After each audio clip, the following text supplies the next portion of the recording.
There's a lot that's happening with our brains, and we should capitalize on that time. However, if a student hasn't received appropriate instruction, all hope is not lost.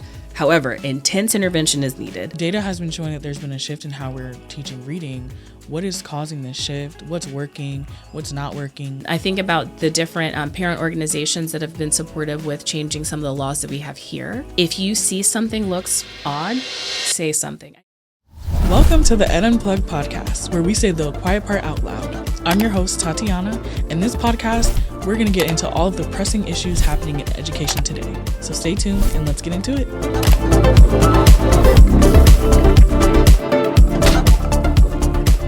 Hello, everyone. Welcome to Ed Unplugged, where we say the quiet part out loud. I'm your host, Tatiana, and today we're with Dr. Jasmine Rogers, a thought leader on structured literacy and the science of reading. Welcome to our show. Thank you for being here. Thank you so much for having me. It's good to be here. So tell us a little bit about your background. A little bit about me. I recently earned my doctorate at American University as a part of the Early Literacy Initiatives cohort. So I am an ELI lead at American University, where I also am an adjunct professor. I have my own LLC, L'Apostrophe Literacy Consulting, where I work on producing professional development sessions. I talk about structured literacy, culturally responsive instruction, culturally responsive reading instruction, a lot about foundational literacy. And I also have a full-time job where I work at the DCPS Reading Clinic as a manager and coach, supporting teachers with implementing best practices in the science of reading. So a lot of roles, doing a lot of things with literacy, and I am, again, so happy to be here. Busy. We love it. So tell us a little bit about your role at DCPS and what you do at the clinic and what your core mission is at the clinic. Yeah, so I am so grateful that I am a part of a wonderful team at the DCPS Reading Clinic. So what we do at the clinic, our mission is to ensure that our students have access to strong structured literacy instruction via our teachers. So we exist so that we can support teachers with gaining the knowledge that they need in order to implement needs-based small group instruction. So our program, we have a component where we go into schools and we coach teachers on what to do, so we might be modeling lessons, we might be, watching them and taking notes. We, sometimes support with assessing students. And then we also teach them a graduate level class to back up that knowledge that back up the practice that they're doing. So we give them a graduate level course where we support them with growing all of the knowledge that they need in order to be able to implement best practices, and we supplement that with coaching. So that's really exciting. And then we have another branch, it's our citywide branch, where students and teachers come to a center after school, and students and teachers are paired up. The teacher teaches, student gets to learn, and then the teacher has a mentor who also supports them, and the teacher also takes a graduate level class. So 2 different ways to approach what we're doing with supporting gaining foundational literacy skills in our school system. All of them great. We recently received recognition from the International Dyslexia Association. We are certified by them, which is huge to be a public school practicum program that is gotten a stamp of approval from them. And we also were recently named finalists for an award called the K. Fritz Award for Excellence in Government in DC. So, just a lot of really great things. And then if you have seen recent-ish news coverage, there was an article that was recently written about the success that we're having with teaching foundational literacy skills. So I know that overall there's a lot of work to do with the literacy crisis that we have in this country, but I'm really proud of the work we're doing, where we have started from the elementary school level and we're expanding into secondary, and we've really gotten kind of a hold on what we can do to support students and teachers early on. Wow, that's very impressive. I want to get right into it. So why is reading so fundamental? I feel like that's a very straightforward question. Reading is important, but what effects does it have on kids who don't know how to read? Think about everything that we do. Because I have students who are, I'm just going to do speech to text or something. Even if you do a speech to text, you have to know the corner of the street that you're on to order your Uber. You need to know the address for ordering your pizza. And I'm, of course, thinking about ordering things. I don't know. Maybe I'm hungry right now. But we need words in order to be able to work and, I mean, not work, excuse me. We need words in order to be able to exist and navigate in our very literate society. So our society, we have to, read in order to be able to submit our taxes. We have to read in order to be able to submit job applications. If you want to enjoy the wide world of literature, or even for this podcast, right, you're writing notes that you're taking in order to be able to ask questions. You need words, and you need to be able to understand those words and lift them on a page for quite literally everything. And it's really tragic to see when people are online and they're having discussions and they are actually not able to comprehend what's going on because they don't have foundational literacy skills. It's really troubling, and it makes me nervous when I see young people who are coming up who are going to be responsible in like the next generation, and they're not reading. Reading is fundamental, and I can't even think of an example where you don't need reading in society because it's everywhere. Literacy is necessary. Yeah. And the data shows that nearly 60% of American kids aren't reading at grade level. What's at stake with this literacy crisis if nearly more than half of the students in America cannot read at grade level? When we're considering the literacy crisis and like sticking points, we have a foundational problem with what we are doing in the classroom. And that starts with teacher knowledge. So if our teachers are able to gain more knowledge and understand all of the processes that go into reading. So if we talk about reading itself, there are multiple areas of our brains that are working in tandem. And if just one of those parts of the brain isn't fully, and I'm not saying developed, but like fully trained, because you can train your brain, then it doesn't support the other two areas, and you overall have kind of a weak grasp on how to, get foundational literacy skills. So even from the start, we need to support our teachers with the knowledge of what it takes to teach a reader or a student, and then we need to fund our schools. We need to fund our programs that are doing very successful things at supporting students with being able to read. So that includes making sure we have appropriate materials, curriculum.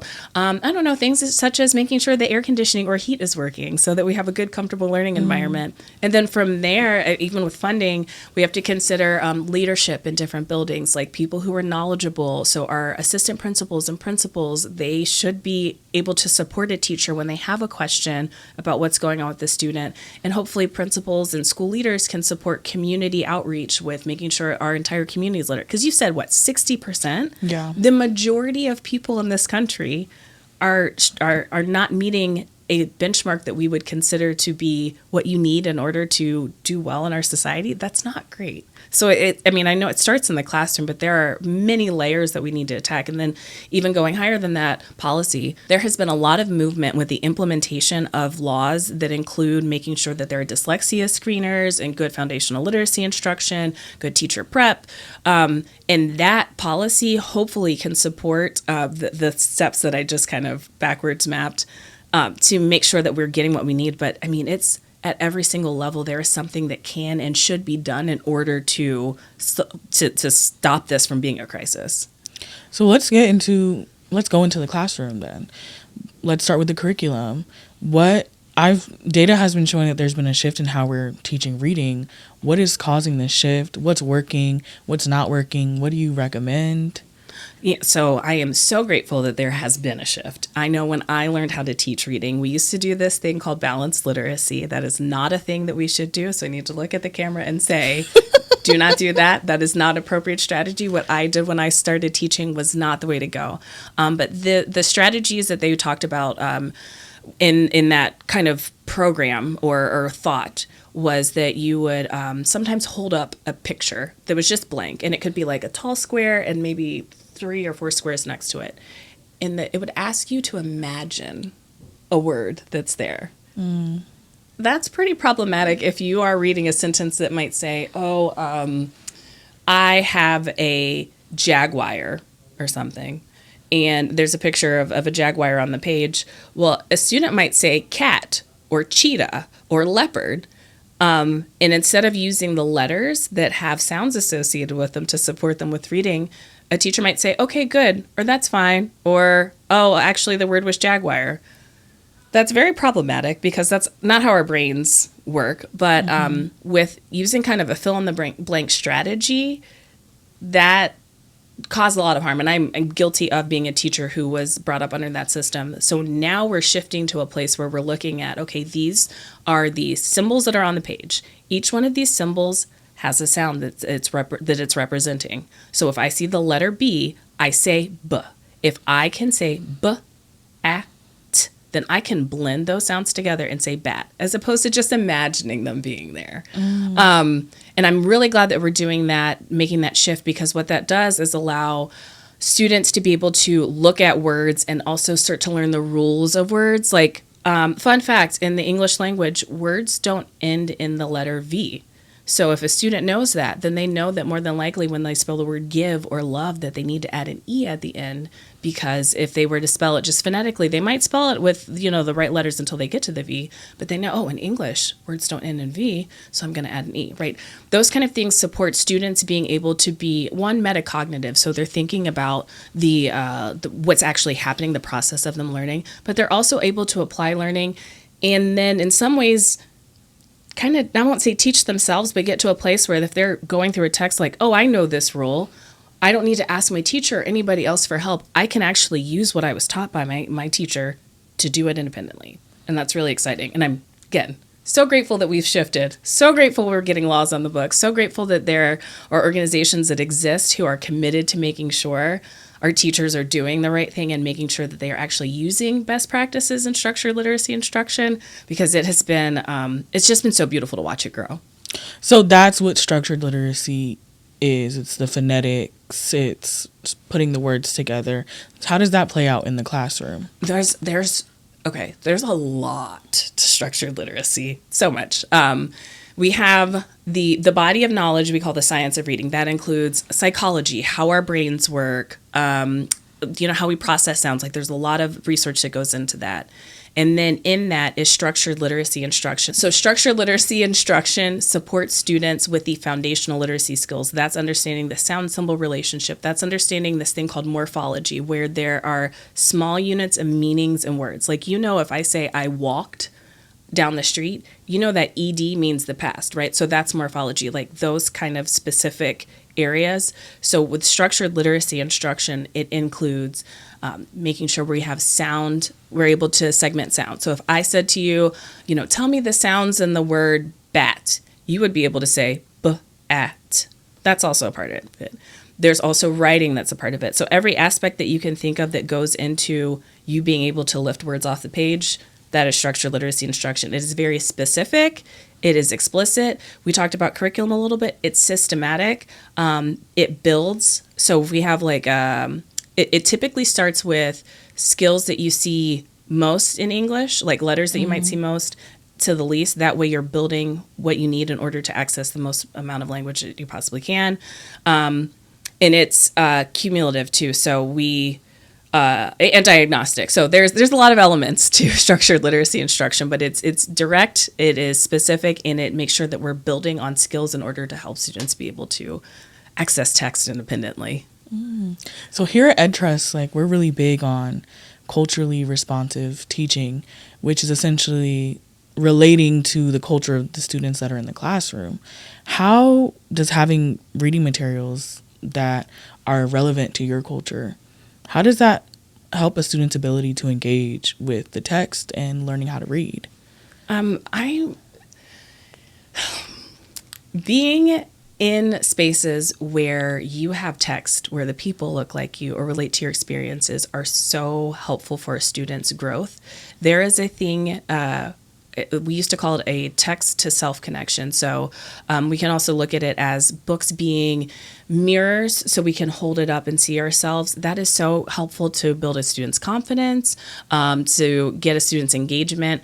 I think about a study that I read. They were talking about students in Hawaii who were doing standardized tests. And on the standardized test, they said something about snow. The students in Hawaii did not do well on the questions about snow. Wonder why? Well, because there's no snow in Hawaii. So that's not culturally responsive, right?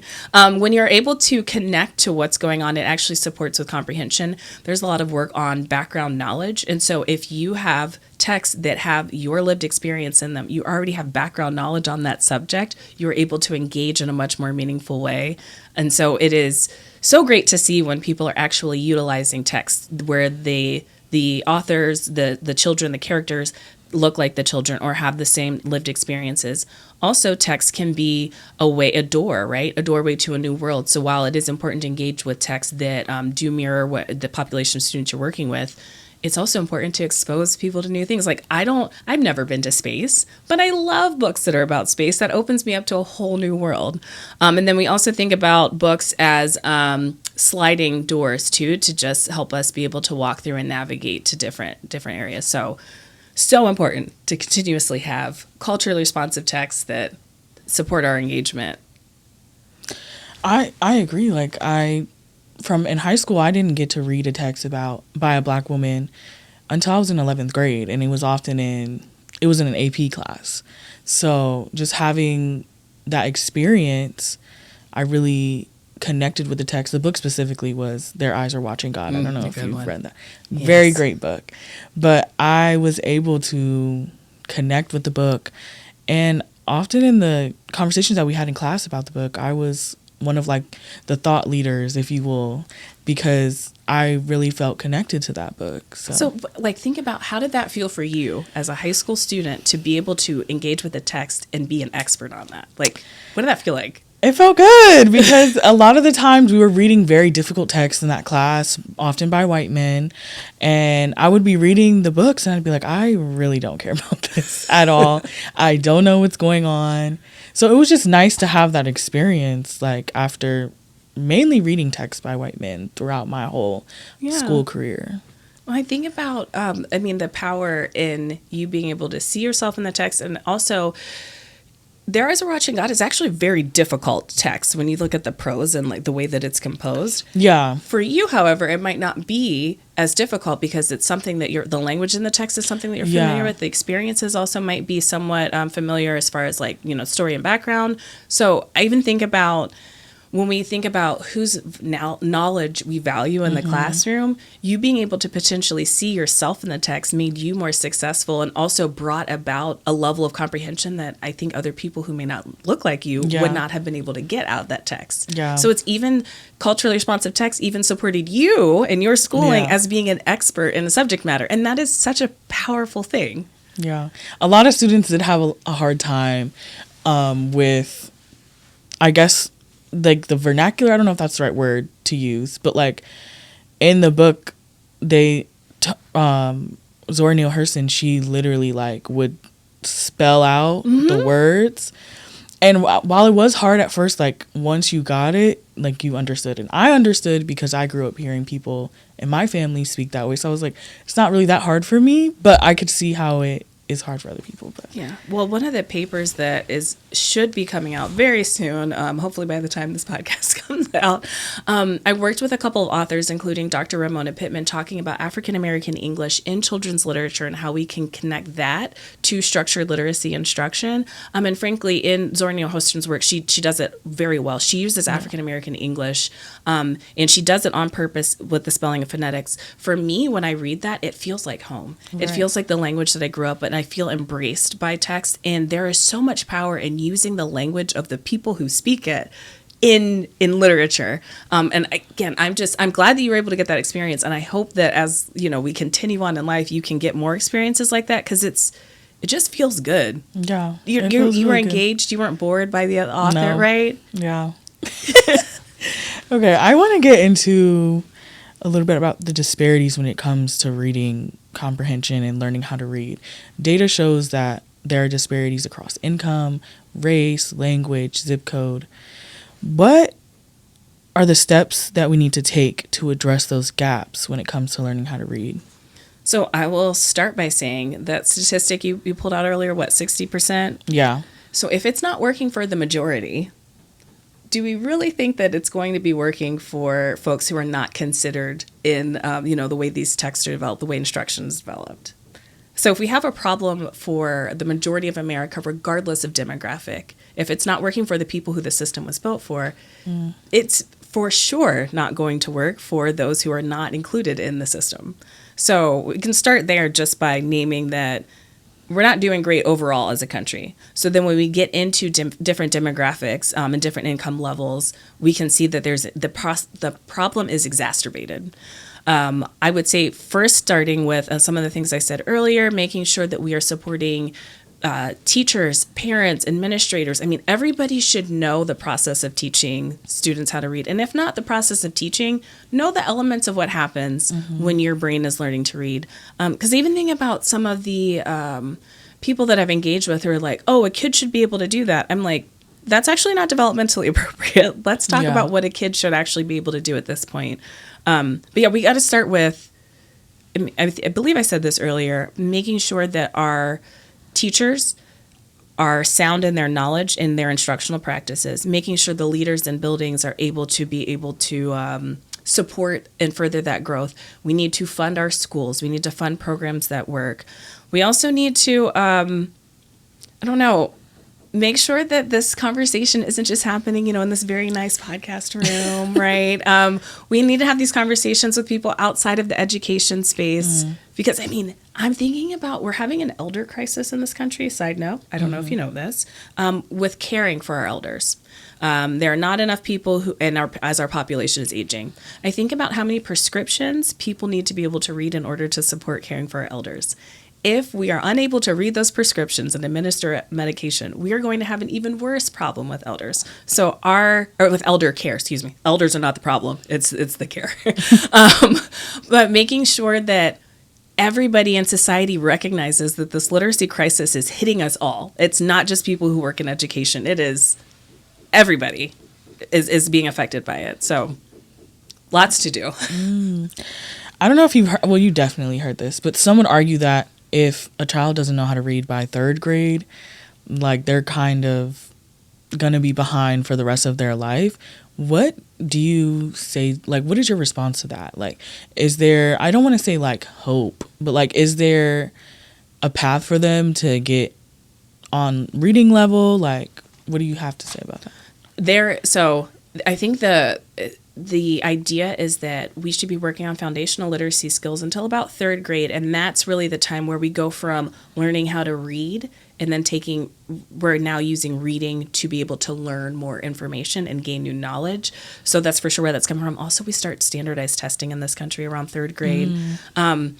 Here's what's really troubling. I want to say if a student doesn't have the phonemic skills they need, I want to say by the end of first grade, the likelihood of them being able to read without intervention drops dramatically. So the statistic is actually even closer to, foundational literacy time than third grade. So some things to consider. It is 100% possible to teach somebody how to read, even if they haven't learned how to read by third grade. There are plenty of programs that support adults with learning how to read. You can learn how to read at any age. However, the way our brains work, the neuroplasticity of our brain, so basically the way that things flow and the way that the brain, because it's a muscle, it's nice and juicy, things are going back and forth. That time, that neuroplasticity is in the foundational skills years of like 3 to 7. So really from birth, actually, there's a lot that's happening with our brains and we should capitalize on that time. However, if a student hasn't received appropriate instruction, by third grade, all hope is not lost. However, intense intervention is needed. Frankly, what we see in this country is a gap with people who are able to afford things like tutoring or, reading specialists that they can hire on their own that can take the time that is needed to support students. Because when you aren't able to read very well, at least after third grade, when you don't have the right foundational literacy skills, the amount of hours you need intensifies. And then, frankly, the amount that you were able to keep up in your classroom, there's like a gap that grows with what you're even able to do. So you have to work really hard to get the amount of hours that it requires to get the foundational literacy skills at third grade. If you could just do that when the kid's 5, 6, 7 years old, you don't have to worry about all that time in third grade. So all hope is not lost after third grade, but really the I mean, start at birth, start at the beginning, and then you want to support students for sure at their foundational literacy skills up until 7, 8, and even beyond, frankly, because we in this country we need to talk about and address our adolescent literacy crisis. Because as organizations like this exist, as my role exists.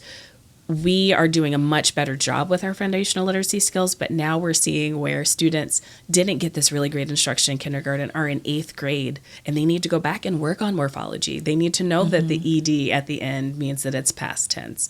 So there's still a lot of work to do, but all is not lost if you haven't learned how to read by 3rd grade. Do you have any resources that you can list for people who may not be able to afford someone like a reading specialist to enhance their reading comprehension skills and learning how to read? So there are, one, I will say, if there is a student who exists within DCPS, we have support for them. So I'm so happy to work in a system that does that. If you are, listening from, all over the nation, I would look into what's called Orton Gillingham. That's a type of program, and you can see a lot of people who do tutoring or, intervention groups that can support, unfortunately, money. People who go through that kind of training are really highly specialized. There's also people who are dyslexia specialist certified. So there's, if you go on, I think the International Dyslexia Association website may have a list of people who do that. Programs that exist to support adult learning as well, with just understanding what goes into teaching reading. I believe that AIM Pathways is free, and I do believe that Core Learning has a lot of webinars and resources on their website. But I would say that if you are able to get in a place where you can look up and find a dyslexia specialist or an Orton Gillingham tutor or program, that's where you could go to if you are looking to increase your foundational literacy skills. But there are other sites if you were looking to increase just your general knowledge of how to teach kids how to read, or the foundational literacy skills, how they are acquired. Okay, I kind of want to hit some bright spots. Do you have any success stories or of you at the DCPS Reading Clinic or within your own LLC? Do you have any success stories? So many success stories. I mean, that's what keeps me going every single day. The reason why I keep doing this and I'm excited to talk to you all is because I see it's hard to keep going if you don't have hope, right? It's hard to keep going if you don't have a reason to keep going. So for me, seeing students who weren't able to be able to read by the end of the school year is fantastic. I have a group of students that I taught, I want to say the end of 3rd grade through 5th grade, when I started to understand what structured literacy instruction was. I think all 3 of the young people that I'm thinking of exited out of their IEPs, which to exit out of an IEP is pretty challenging thing to do. I've watched one of them now grow to become a recognized artist in the area. Yeah, she's doing amazing. Another one who just texted me the other day to tell me about her AP classes that she's in.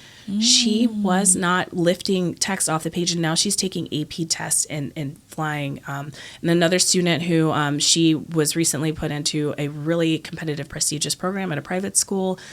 Hearing that what I did as a teacher in their 4th or 5th grade year is now having an effect that they are not only just going about life, but they are thriving. I mean, that's what keeps me going.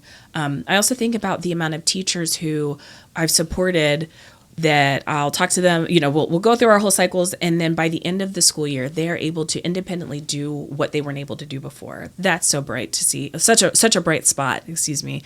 And I even think about, in my own work when I am delivering professional development sessions, to quite literally sit across from an adult and see the light go on and see that they feel now empowered to support their students when they didn't feel that before. I mean, those are just things that help me keep going and that are really bright. And, I'm so grateful that I'm able to engage in this work and be able to support people with being able to access the world, to thrive, to be able to know that they can confidently teach students. I mean, this is great work that is happening, and I want it to keep happening. I want it to go so great that I get I want to work myself out of a job. I want us to, I mean, I know we're not going to solve the literacy crisis right here, but I want in a couple of years to be like, man, you did such a good job. Teachers don't even need you anymore. That would be great. Well, let's hope we can get there. I believe. Shoot.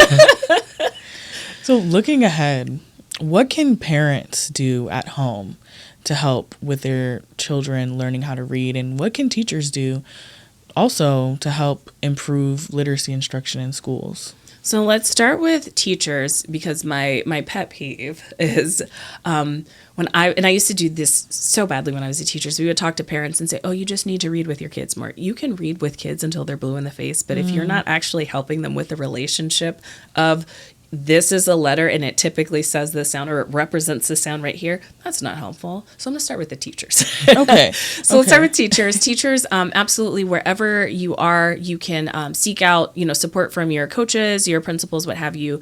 There are a lot of PDs out there, including some of the ones that I mentioned before, where you can engage in gaining more knowledge for yourself. But really what I would say for teachers is to stay the course. So once you've understood that you are teaching students about the sounds that exist within the English language, that you are supporting with the sound symbol relationship, that you can help them with different parts of the word, that you are connecting their reading comprehension skills, like all of these different things, keep going. It gets tough. There are some days that you may need to close the door and just teach.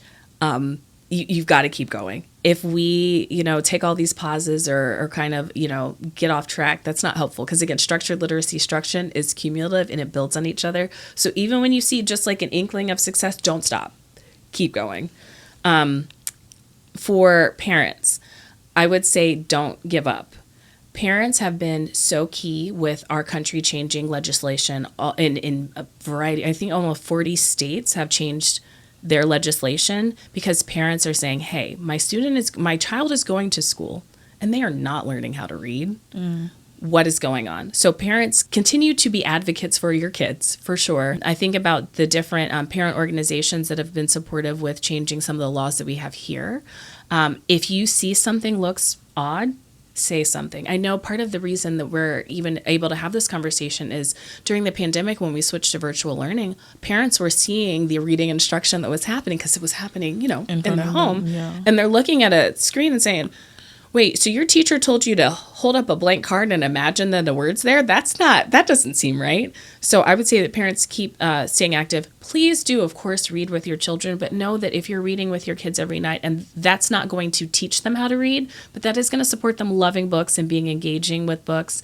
And I would say to teachers or parents, as well, utilize the community resources that you have. The library is underutilized. The library is such a goat. Like I love the library is the goat. We got I'm got my Libby subscription, Right. my Overdrive. Like I got so many books on hold, but they have so many programs at the library, and librarians are in a really unique position too, where they see readers of all different walks of life, and librarians can be so supportive to families with supporting with like, what can I do with my kid? I talked to a librarian who was talking just about having fun rhyming games in the car, like just little things that you can do to support. Librarians know things. Talk to the librarian. There are a lot of book bans going on right now. How do we get around that? How do we make sure that these books by Black and brown authors are getting into students' hands? So I am so disappointed with how that process has taken place and started. The fact that we were just talking about Zora Neale Hurston and all of her greatness and how that changed her life. And now we're talking about taking her out of the classroom. I would start with parents, again, being advocates for we need to be able to see ourselves in classrooms and what have you. But just recognizing, too, that books allow us to see the perspective of people who are different than us. And we are so much stronger when we're able to consider different perspectives. When it comes to specifically addressing bans, we got to get on a legislative level and stop that.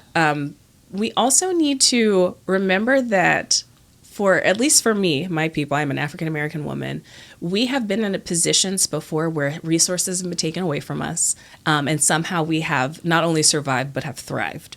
So I would like to encourage us that when we're not seeing ourselves in text or in classrooms anymore, that podcasts exist, the video still exists, that we can control the narrative within at least our households. We can go to the library and grab new books. We can get books. They're not stopping authors from writing books. So if you have a story, you go ahead and write it down. But don't rely on the school system at this point to give you access to those really wonderful materials that we have formerly been able to get access to in our schools. We're going to have to rely on us. And I am so disappointed that that's what's happening right now. Me too. It's tragic because I also think about how hard we worked to get. I mean, I think about my experience in high school going through and seeing literature. I don't believe I got to see myself in text until college. Wow. Right. And so and the only stories that I ever learned that included African American people had to do with enslavement. Right. I didn't, and then maybe or struggle, always a struggle. Not the joy of like Black History Month, Right. which for us was very small time. I mean, as far as chronologically, when I was in school, it is a month, but even thinking about how it took so much effort to get to a place where I was finally in college and able to get access to get my hands on texts that included me in the curriculum, we have to keep fighting. So I would say we as a people, as in, I'm talking about me, myself, and I, African American community, we have to continue to push on. We have to continue to tell our stories. We have to continue to utilize alternative media. We have to continue to be creative. And we also have to continue to speak out. These book bans I don't foresee them going anywhere for the time being legally in our school system. So we're going to have to take it upon ourselves to make sure our children at home have access to these, that we can have like we could go out to happy hour and start talking about books. Let's have a book club, do what we can to make sure that our voices are still heard. Yes. As you can see, very passionate about not, it's wild what's happening. No, it really is crazy what's happening. And it's literally only authors of color, LGBTQ plus authors, anyone who is not cis, white. Yeah, it's crazy. Well, and it's really, I think what's frustrating too is we have had so much, people who are LGBTQ, all people of color, we have contributed so much to this world. Yeah. And to see it taken away or see it removed or erased is incredibly, it's just so frustrating. I think about, what is that quote? If you don't know history, you're doomed to repeat it, all that fun stuff. If you're not allowing people to tell their stories about what they're experiencing, the troubles that we're having, they're going to keep coming back. So by stifling voices, we're going to continue to have the same problems that we're having. It doesn't make any kind of sense. I think that's the intention. Yes. Unfortunately. Yeah. Well, isn't that the quiet part out loud, right? Yep. That's quite literally the whole point is that there are rules or laws that are in place to purposely take away our identity in schools, to not allow ourselves to see ourselves in our curriculum, the place that we're learning and being socialized in. And so I think that is the quiet part, is that, well, we don't want to see you in this text anymore. We don't want to see you in this curriculum anymore. Yeah. When we're codifying it, putting it on the books, legislation.